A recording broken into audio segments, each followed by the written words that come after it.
জীবনে সফল হতে হলে দুটো জিনিস খুব প্রয়োজন। এক হচ্ছে আত্মবিশ্বাস আর এক হচ্ছে ইচ্ছাশক্তি।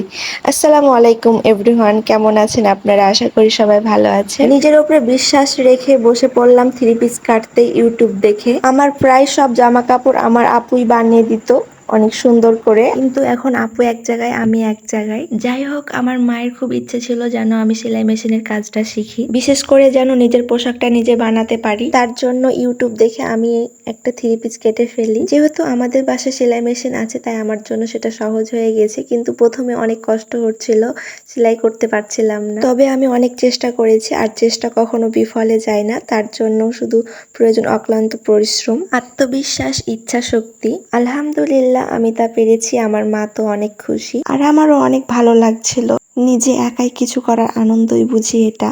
আর আপনারাও জানাবেন আমার জামাটি কেমন হয়েছে কমেন্টের মাধ্যমে। যাই হোক, সবাই সুস্থ থাকবেন, ভালো থাকবেন, নিজের খেয়াল রাখবেন।